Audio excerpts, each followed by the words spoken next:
everyone, my name is Dr. Thom. I'm a child, adolescent, and adult psychiatrist at the Massachusetts General Hospital Lurie Center for Autism.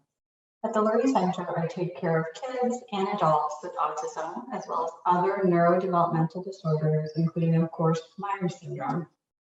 And it's great to be here today. Here is a list of my disclosures, and actually none of them pertain directly to Myhre syndrome. So I was hoping to cover 4 different topics today, and we'll start by thinking together about how a psychiatrist may play a role in your child or loved one's team.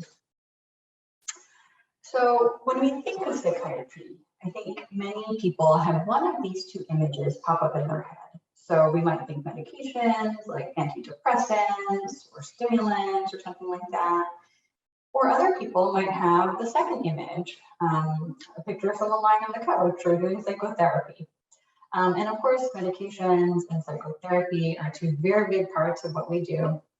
There's actually a third element, which is what I think is one of the things that psychiatrists do best, and that's diagnosis. So that's where we take a really non-specific emotional or behavioral health symptom like crying, having a hard time making friends, tantruming, having a hard time getting schoolwork done, you name it. We take a really non-specific symptom and then really work with the patient, their family, their other care team members to figure out, why is this going on? What's the cause? Is it a normal part of childhood or being human, or is there more of a mental health diagnosis going on? So let's take a look at tantrums, for example. There could be a million reasons that a kid is tantruming. I mean, the first reason is that it could just be because the child is a child. I don't think I've ever met a child who does not tantrum. But of course, as you're thinking it through yourselves, like you can probably already think of at least 3 to 5 reasons a kid might be having tantrums. Maybe there's something medical going on. Maybe they feel really uncomfortable and that's how they're expressing it. Some kids have tantrums because they're depressed. When kids get depressed, they get cranky, irritable, moody, and well, moody kids are more likely to have tantrums. Kids with anxiety also tend to have more tantrums because they're scared and don't want to do something that might make them anxious. And well, usually a tantrum is a pretty good way of getting out of something like that. And, we could talk all day about different other diagnoses or reasons for why a person might be having tantrums. And of course, the diagnosis is really key because you wouldn't treat a tantrum that's caused due to constipation or a tantrum that's due to anxiety in the same way at all, which is where a psychiatrist can really come in and give a diagnosis or a lack of diagnosis. And once the diagnosis is correct, an effective treatment usually follows pretty seamlessly, but diagnosis is really key. Okay, next we're going to talk in more detail about autism spectrum disorder. And the reason I picked autism spectrum disorder as one of my 4 topics for today is because we still don't know a whole lot about mental health in Myhre syndrome. But one thing we do know is that people with Myhre are at elevated risk for autism spectrum disorder. So I thought it would be helpful to try and cover some of the nuts and bolts. So we're going to start with terminology because terminology is pretty confusing in autism. And the reason that there's all this confusion is about 10 years ago, we had all sorts of different names and subtypes of autism. You're probably familiar with some of these, like Asperger's disorder, pervasive developmental disorder, autistic disorder. Well, in 2013, all of those names got scrapped, and all of these subtypes are now subsumed under a bigger umbrella diagnosis called autism spectrum disorder, or ASD for short. The other thing I wanted to really highlight on this slide is that ASD is not uncommon. In fact, the latest data show that 1 in 44 kids in the United States meets criteria for autism. That's more than 2% of kids. It's not rare. And actually, if you look across the globe, the numbers are pretty consistent. So we're really looking kind of in that 1 to 2% range. not uncommon at all. One question that I got as I was preparing this presentation from a parent was, should all children or people with Myhre be evaluated for ASD? Now, I'm not part of creating clinical health guidelines or anything like that for Myhre syndrome, but I would say that based on that number, 2% of all kids, and we know that Myhre kids have a higher risk of autism, I do think that it's really important that kids with Myhre get in-depth, high-quality screening for autism spectrum disorder. And if there are any concerns at all, I think immediate referral for a diagnostic evaluative assessment is critical. Remember, diagnosis is everything. We can't implement effective treatments until we know what the problem is. And then also practically, with the diagnosis of autism spectrum disorder in particular, oftentimes that opens up the door to many specific treatments and payment for specific treatments, particularly in the United States. So it's really important to have a child evaluated for autism spectrum disorder as early on as possible. Typically, the diagnosis can be made as young as about 18 months with pretty good confidence. So what does a diagnosis of autism entail? Well, unfortunately, with the state of science in 2022, we do not have a blood test or a brain scan or even like a psychological test that can give us the 100% correct answer every time, whether the person has autism or not. We're just not there. So what we do is we have people come to clinical experts who have a lot of experience making this evaluation, and it's done by clinical assessment. And all that really means is the clinical expert would meet with the patient, observe them, see what their social skills look like, talk with them, get a lot of information from their parents, and maybe other people that are important in their lives, their teachers, and put everything together and see if they meet what we call DSM, Diagnostic and Statistical Manual of Mental Disorders criteria. There's a whole list, and we'll look at a summary in the next slide to see if they fit into that definition as behaviorally defined. Sometimes it's helpful to have some of these structured assessments, but they're really just a part of like the whole big picture that the evaluator would take into account.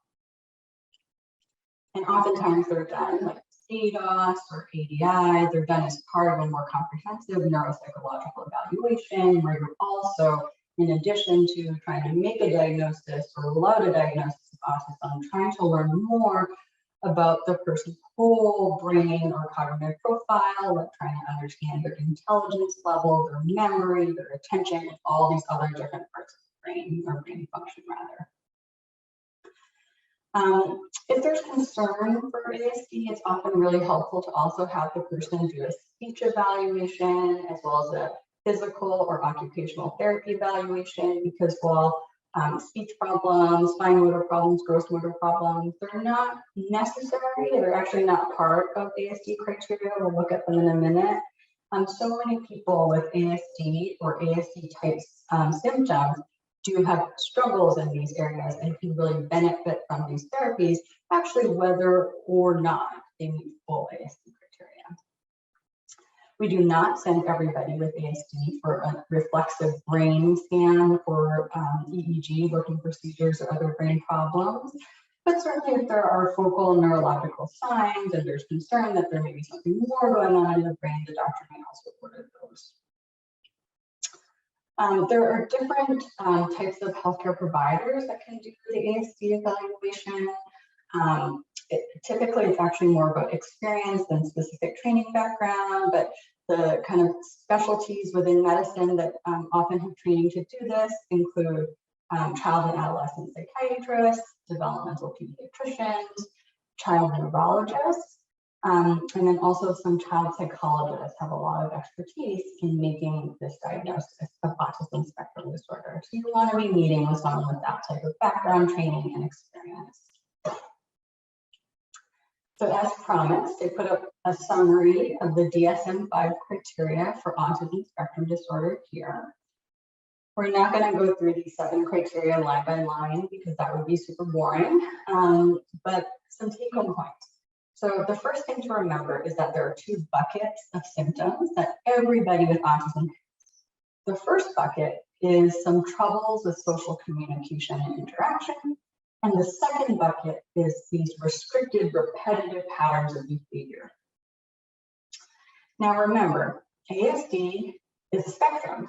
Spectrum is in the name of the disorder, and it's a really, really broad spectrum. So I'm going to try and give you the 2 poles and then let you all extrapolate what might be in the middle. So on the more mild end of ASD, thinking about the social communication bucket, we have people who are really interested in having friends. They want relationships. They may be very friendly, in fact, but they actually have kind of core social skills. So they might make these social faux pas, like getting too close to people in conversation and not realizing they're doing that. They might have trouble knowing how to strike up a conversation. And in some kids, that just means that they end up being really quiet. And oftentimes these are the kids that don't get diagnosed until later on because they're not causing trouble. Some people with autism really have trouble with like sustaining a conversation. So they might do pretty well with the, hey, how are you doing? And then it gets a lot more difficult because they have a hard time reading some of the between lines or more subtle social cues of whether the person is interested, whether they should ask a follow-up question, are they asking too many follow-up questions, are they talking too much, are they talking too little? These are many of the challenges in sustaining a conversation for someone with more of the, I guess, mild end of autism spectrum disorder. On the more severe end of the social communication and interaction deficits, we do see people who have very, minimal interest in social interactions. I have parents tell me that even from when the time their kids were like babies or toddlers, they really did not want to be held or cuddled, especially if they were upset. You may have see patients who really find eye contact very, very uncomfortable. We even see people who have, very minimal or no language. So I've given you the 2 poles, and then of course we see everything else in between in the spectrum. But the key is everybody with autism spectrum disorder must have some pretty significant social communication and interaction deficits. The DSM has broken them down into these 3 parts, and you really need to have 3 out of 3 to meet these criteria. Let's switch gears a little bit now and look more at the repetitive behaviors bucket. So this one's a little bit more of a grab bag. So there's 4 criteria here you can see, and you really need to have 2 to fully meet the criteria for ASD in conjunction with the social communication problems. So to paint a picture of what some of these ones look like, with repetitive movements, we often see something called stereotypy. That's colloquially known as STEM. So that's like rocking or clapping, walking on toes, spinning, any of these kind of purposeless, repetitive body movements. One thing I will say though is stereotypies or these purposeless, repetitive body movements, they're pretty non-specific. They're definitely common in autism, but they're also super common in any like neurodevelopmental disorder and really most genetic syndromes. For example, we did a study in Williams syndrome, which is a genetic syndrome in which actually ASD is pretty uncommon. People with Williams syndrome are characteristically quite friendly and socially driven, but about 80% of Williams syndrome people have stereotypes. I wouldn't like just hang my hat on that one. So let's look at some of the others. Oftentimes people with autism really have a very, very hard time with change, and they need for things to be the same all the time, both in big and little ways. So this might be the kid who like really flips out if mom or dad has to take a different route to school. It might be the kid who like notices that the chair is moved like 3 inches in the living room and freaks out about that when most other kids wouldn't even notice. It might be the kid who has to like enter the classroom and like have this little ritual every time he goes into class. Or Or it could be the kid that like really has a hard time on every vacation because it's so different. And I have lots of parents say, we always do 2-week vacations because week 1 is horrible. And then by week 2, he's settled in and we can actually have a good time. The third one is special interests. It's really normal for kids and adults to have hobbies and interests, but in autism, oftentimes the interests are very, very specific and very, very deep and all-consuming. One way a patient with autism described it to me was, when I like something, I really, really like it. And actually, most people with autism seem to appreciate that quality because it certainly adds passion and joy to life. And then this fourth criterion is about sensory atypicality. So you actually see the full spectrum here as well. We see people who are hyper-reactive and just get really overwhelmed with sensory input. But we also see the opposite, where people seem to have like really high pain tolerance, for example. And this is something that's really important to keep in mind, especially like in a medical setting. Okay. We've done autism, and the next psychiatric disorder I wanted to spend a little bit of time on is anxiety. As I said, we still as a field have a ton of work to do to understand the mental health profile of Myhre syndrome. But if I were a betting person, I would bet that anxiety is up there. And the reason I say that is because, anxiety, like autism, is pretty common in the general population. Maybe it depends on exactly how you count, but maybe like 30, 40% of people in the world will have an anxiety disorder at some point in their lives. And then we know that in kids with autism, that like really elevates the risk of having an anxiety disorder. So that's where I would place my bet, and we'll spend some time talking about anxiety today.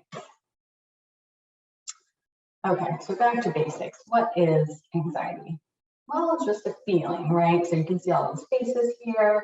There are many different feelings like sad, happy, angry. Anxiety is just one of them. I've noticed that some kids and adults with neurodevelopmental disabilities kind of like balk when I ask them, have you been anxious? How's your anxiety? But for some reason, some of these other words really seem to resonate better. So sometimes I try using language like scared, nervous, worried, tense, afraid. Panic is maybe not the best one, but I would say like scared, nervous, and worried are 3 that most kids can understand. One of the funny things about anxiety is it really shows up in many different ways, and sometimes in different ways for different people. Anxiety can definitely show up in the body. So examples of this include like feeling really sweaty, your heart going fast, butterflies in your tummy, maybe needing to go to the bathroom really frequently. And oftentimes in little kids or people who don't have the language or emotional maturity to tell us how they're feeling, a lot of it can be like a kid that just seems to always have a stomach ache. There's really nothing wrong. The pediatrician has done the workup, but that's really, the kid's not making it up. It's really a symptom of anxiety. Anxiety also really affects the way we see the world and how we think.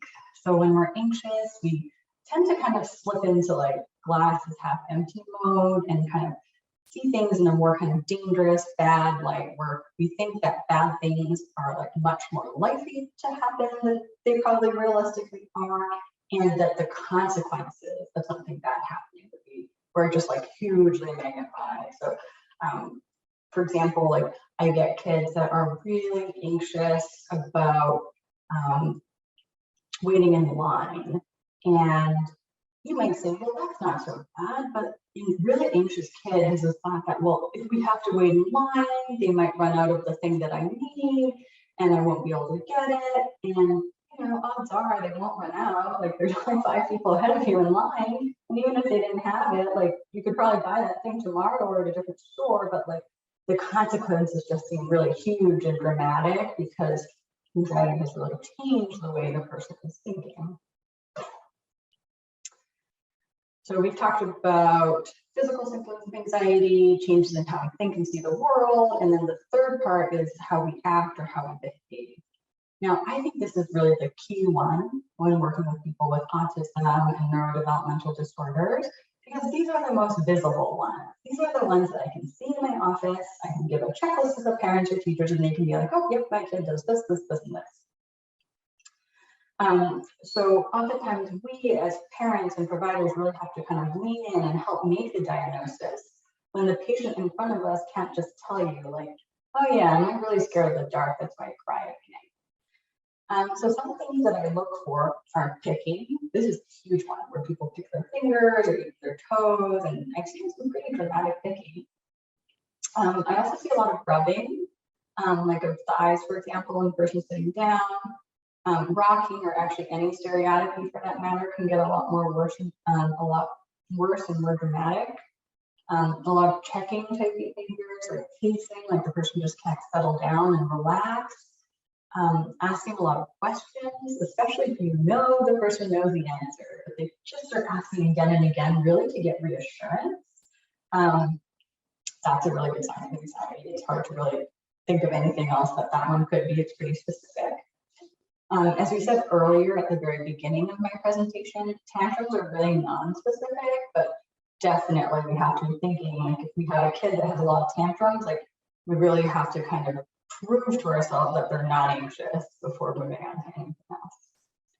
And then we also see a lot of other like negative and problematic behaviors like crying, wilting, and then like avoiding or just like flopping and refusing to do things. And, you know, just a little reminder, not all anxiety is bad. It's a normal feeling. It actually is really important because it sometimes helps us prepare for stressful situations or warns us of danger. But, you know, when it gets too intense and it's, you know, bigger than it should be, it can be an anxiety disorder. So how do you distinguish between anxiety just being a part of normal life, the human experience, versus really like a diagnosable condition that requires treatment?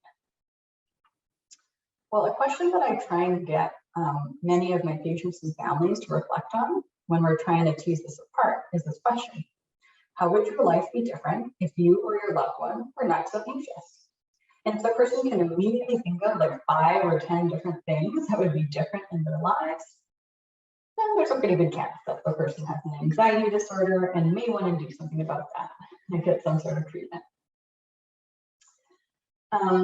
However, some people have been anxious for so long, or their child has been anxious for so long, that there's really no other way of life, and it's hard to even imagine how life would be different. So sometimes I give these little prompts. I try and figure out how often does the person feel anxious? Like, is it every day? Is it once per week? When it's there, is it there for like a minute or a few minutes? Or is it like half a day? Or does it ruin the whole day? So time is a big factor. When you feel anxious, how bad does it feel? Are you able to distract yourself and move on? Or is it just, you know, really cannot do anything else or think about anything else until the anxious event has passed? Is it getting in the way of doing things that you want to do, like fun activities? Like if a kid can't do something fun, then it's probably a problem. Is it affecting other people in the family? Oftentimes, parents, teachers, other family members, we do this thing, it's called accommodation, where we do things to decrease the anxiety of the person who's anxious. And of course, that makes perfect sense. But what happens when we make all these accommodations is our world gets really, really small. And the more accommodations we do, actually, the more anxious the person is in the long run, because they never have the opportunity to cope with their anxiety and prove to themselves that even if they feel anxious or even if that bad thing happens, they'll be okay. So how anxiety affects family members and what they're doing or not doing, that's a really important thing to consider when working with kids and adults with autism spectrum disorder, as well as other neurodevelopmental disorders, including Myhre syndrome. Okay, last topic, what about medications? This is probably the most common question that I get as a psychiatrist. How do I know if medications are right for me? And, you know, my number one off the bat answer is, well, just because you're doing a medication doesn't mean you can't be doing other things. And in fact, what the science tells us is that at least for people who have moderate to severe mental health symptoms, people get the best outcomes when you combine non-medication strategies with a medication. And, you know, it all comes back down to diagnosis in terms of what non-medication strategies may be most helpful. But, you know, in broad brushstrokes, there's like self-care, like making sure the person's getting enough exercise and sleep. There's relaxation strategies, psychotherapy techniques like cognitive behavioral therapy. There's behavioral therapy like applied behavioral analysis, ABA therapy. But combining those non-medication approaches with medication strategies when the situation is at least moderately bad or really, really bad tends to yield the best outcomes, at least for kids who are, I would say, about 6 up, and then certainly for adults. The other time when it's really helpful to think seriously about medication, even if the situation is not like really, really severe, is if there are multiple things going on. So if the person has like ADHD and anxiety and depression, it's going to be hard to do effective non-medication strategies to hit all 3 of those. And you might say like, hey, we're really going to focus on cognitive behavioral therapy for anxiety, and let's throw on a stimulant medication for ADHD, and then we've got both sorted. Here are 3 things to keep in mind as you're making this decision whether psychiatric medications may or may not be right for you. The first thing just to know is that we have a ton of research that we have to do. We really don't have published like research trials of psychiatric medications for any condition, specifically in Myhre syndrome. However, the good news is we actually have a fair amount of experience and also scientific literature and studies in people with autism spectrum disorder. And I would bet that a lot of it probably applies. The second thing to keep in mind is that it really can take some time to find a medication that really works. Most psychiatric medications actually don't fully work until you've been on them for 4 to 6 weeks. There are some exceptions, but many of the common ones do take that long to work. So I have many families that come to me at this time of year, like June or July, and they say, Dr. Thom, it took us like 6 months to get this appointment, so we wanted to keep it, but we really don't want to start a medication now because little Johnny does way better in the summer. I actually push back a little bit when parents tell me that, because when they come back to my office in September and Johnny's having a really hard time in school, chances are we won't be able to find a medication and the dose that's most appropriate and effective until like maybe October or November. And by that time, like a third of the school year is over. So just keep that in mind. And then the third thing just to know is, this is a pearl I'm taking from autism spectrum disorder work, is that many of the medications that we use in neurotypical people are both less well tolerated, so may have more side effects. And they're usually not like physical health side effects, it's usually behavioral health. So kind of like the opposite of what we want, where like an anxiety medication might actually make the person more anxious, or an ADHD medication might actually make the person more hyperactive. And they're also just straight up a little bit less effective in autism spectrum disorder. So I think that we've learned a lot in ASD in the last 20 or 30 years, and I'm really hopeful that a lot of this knowledge in ASD can be applied, at least in psychiatry, to Myhre syndrome. And I just wanted to wrap up by giving some kind of practical advice and strategies if you decide to try medication and work with a psychiatrist in this way.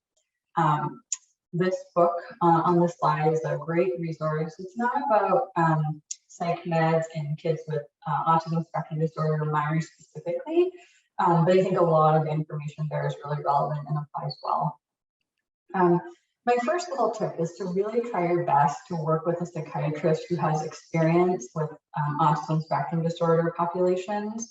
It might be a really high bar to say, like, I only want my loved one to see someone who has a lot of experience with Myhre, but there are a lot of, like, or at least a lot more ASD psychiatrists out My second point comes back to something that I've really been trying to drive home today about diagnosis, like figure out a diagnosis first and then figure out the medication. That's really the best way to go. And sometimes there are 2 or 3 or even 4 diagnoses going on, and that's actually really normal. I actually say comorbidity, meaning more than one diagnosis. That's the rule, not the exception. So not to like worry or feel concerned if that's the case with your child or your loved one. But when there are 2 or 3 things going on, really work with the psychiatrist to figure out like what's the main problem. Because oftentimes when you treat the main problem, then everything else does get better on its own. In terms of figuring out dosing, I like to say start low, go slow, but keep going. It's really, it is true that people with neurodevelopmental disorders, they do often respond to lower doses and have more side effects on higher doses, which is why we start low and go slow. A big pitfall that I see in real life, though, is that people don't keep going. And you might say, well, Dr. Thom, how do you know how high to go? Well, obviously there are upper limits, and we memorize all that stuff in med school, but I always say just keep going until you hit a wow or an ow. So a wow is like, oh, wow, he or she is a lot better. And an ow is like, oops, we hit a side effect, and we can't really manage the side effects, so maybe we should go down or switch. But don't give up if you haven't gotten to like a solid dose, because many people give up too early, and then you've really lost a chance for that medication to work. I always work really hard to try and only make one change at a time. So you might go up on a medicine, you might go down on a medicine, you might add a medicine. Those are really the only 3 things that we do in psychiatry with medicines. But only do one of those at a time. Otherwise, it's going to be really a mess and difficult to know how the person is responding. If you haven't gotten this vibe already, it's definitely true that as psychiatrists, we do a lot of fine-tuning and tweaking. And this really works best when we're getting a lot of feedback and check-ins from the family. I typically like to have an update within like 1 to 2 weeks of making a medication change, any side effects, and a big picture update on how things are going. It's generally not helpful to send a psychiatrist like all the school notes, like Monday, Tuesday, Wednesday, Thursday, Friday for 2 weeks, but a bigger picture update summarizing how things are going at school and home is super helpful in getting the dose just right. Just a warning that sometimes we do need to use a combination of medications, 2 or 3. That's really normal and that's okay, not to be alarmed by that. People often say, well, how long do I need to be on this medication for? For the most part, I will say in psychiatry, we have medications that are quite effective. However, once you stop them, they stop being effective for the most part. So sometimes people need to be on a medication for a long time, but that's okay and usually a safe thing to do. And then I'll leave you with one final thought before I wrap up. And that is that, you know, certainly all medications, psychiatric or otherwise, have the potential risk for side effects. However, there are also significant risks to not using them and leaving a mental health condition untreated. So with that, I want to thank you for your attention and hope that you enjoy the rest of the conference. Thank you very much.